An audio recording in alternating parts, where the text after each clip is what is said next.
আমি প্রথমেই ক্ষমা চেয়ে নিলাম, ভিডিওটি মন দিয়ে আপনারা দেখেন, অনেক ভালো লাগবে। আসসালামু আলাইকুম রহমতুল্লাহ। সম্মানিত প্রিয় বন্ধুগণ, আমি এখন দাঁড়িয়ে আছি শ্রীমঙ্গল সাতগাঁও পুরানগাঁও এলাকাতে। সম্মানিত প্রিয় বন্ধুগণ, পুরানগাঁও এলাকার প্রবাসী শিল্পপতি হাজী সেলিম সাহেবর ওনার মাদ্রাসা মধ্যে আমি এখন দাঁড়িয়ে আছি। আজ আমি ওনার মাদ্রাসা, ঈদগাহ, মসজিদ সম্পর্কে কিছু অজানা ইতিহাস তুলে ধরবো আপনাদের কাছে।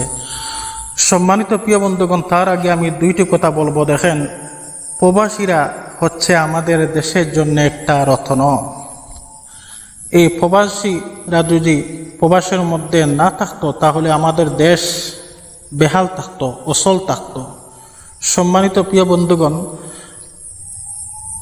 দেখেন, এই শিল্পপতি হাজী সেলিম সাহেবর, প্রবাসী সেলিম সাহেবর অনুদানে কি সুন্দর এই মাদ্রাসাটা চলতে আছে।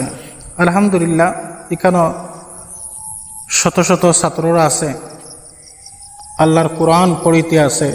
দেখেন, এদিকে ওনার অনুদানে আবার এই যে দেখতে পারতেছেন আপনারা ঈদগাহ, কি সুন্দর ঈদগাহ আছে,